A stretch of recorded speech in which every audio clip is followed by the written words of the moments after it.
I'm here today to tell you a fairy tale of how we captured the unicorn. It's a tale of engagement, culture, and exit. My name is Cynthia Farrell. I'm the owner and principal of 110 West Group, a talent, leadership, and organizational consulting firm based here in the Denver area. So here's the setup. It's 2016, and a PE-funded healthcare technology company is getting ready to scale for massive growth and probably our next transaction. But the rub is that we were not in a fantastic position when it came to talent. Our 12-month rolling turnover was around 35%. Our engagement scores were okay, but if you looked at our turnover numbers, it would tell you that there was an engagement problem that our survey was not necessarily showing. And we were in a tight and competitive labor market. We couldn't risk losing our top talent and all of the expertise that they brought to the fold. Because if we did, and we didn't address our engagement and turnover problem, we risked being able to be successful after a recap. So how did we address it? With a laser focus on building a culture that was aligned to our strategy.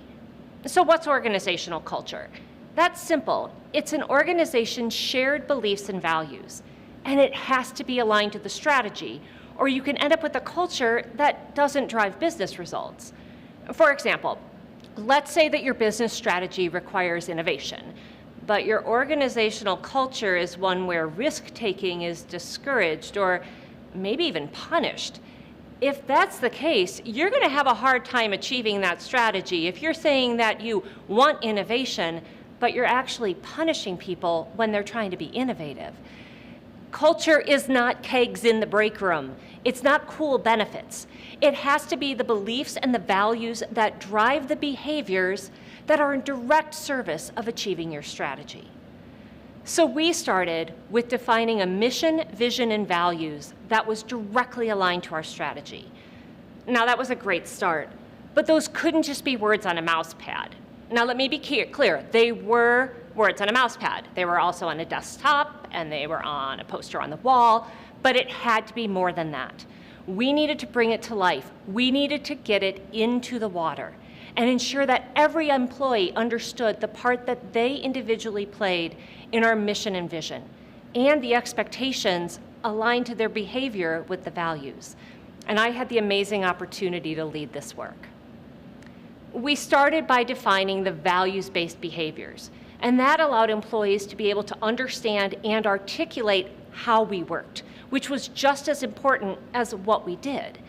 The values-based behaviors provided that vision of good. From there, we started with our leadership, and we invested time, resources, dollars in giving our leaders the time and the space to not only understand, but also internalize how they supported the mission and the vision, and how they lived the values. We asked them to reflect on where they and their teams were strong and where they had work to do. And we set the expectation that our leaders would then do the same work with their teams, all the way to our front line. And we provided our leaders with the resources and support on this journey. And then we reinforced, and reinforced our mission, vision, and values in our messaging, and we told stories through employee recognition of when and where our employees were bringing these values to life. I'll give you a specific example of how this came to life. Our head of implementation shared her experience with her team. Over a series of meetings, using discussion materials that we created and provided, she led conversations with her teams around how they specifically supported the mission and vision, and how they as a team were doing in bringing the values-based behaviors to life, where they were strong and where they had work to do. And she was honest, transparent, and vulnerable with them, and shared how she felt she was doing as well. She then asked the individual team members to do the same, to articulate how they specifically, at a role level, helped the organization achieve their mission and vision, and where they each were in regards to the values. The result? Her team said that they understood their role and their importance in the organization like never before. They had an incredible level of excitement and engagement.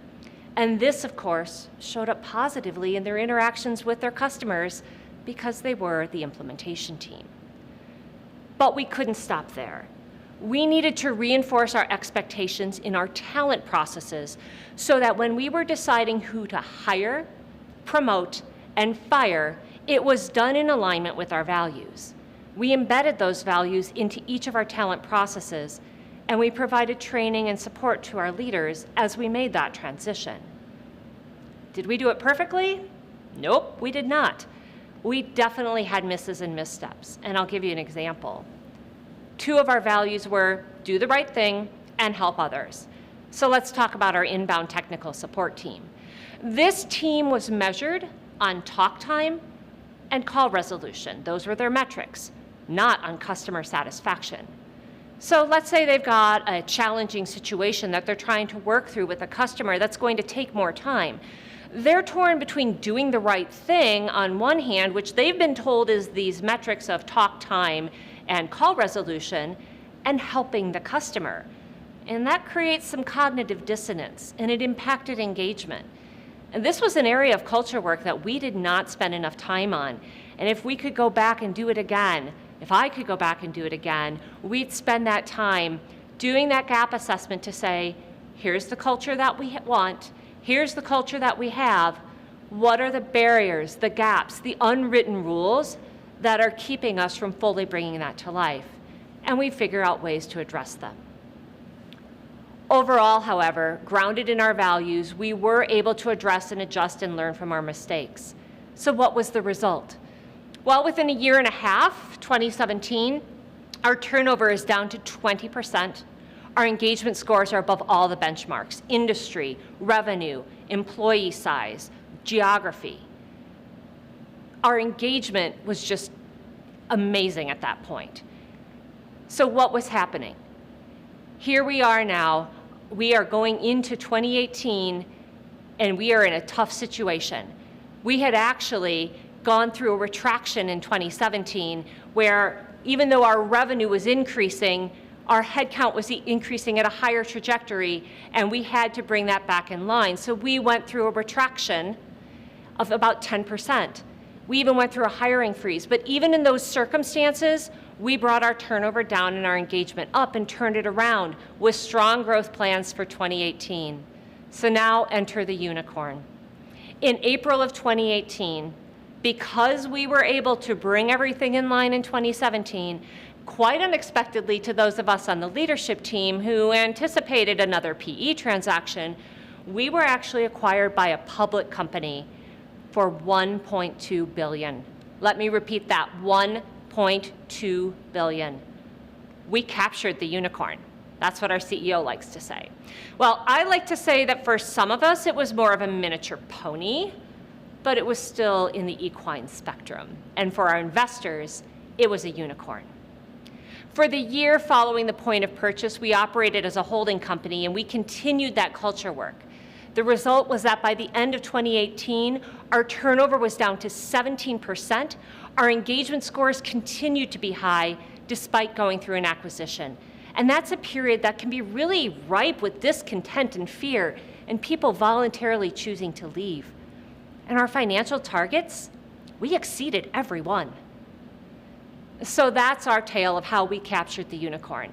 There's only so much I can share in 10 minutes, and I'd love to tell you more and share some more stories of what we did well and where we struggled. If you'd like to hear more, please drop me a note at cynthia@110westgroup.com or find me on LinkedIn or my website, and let's find time to connect.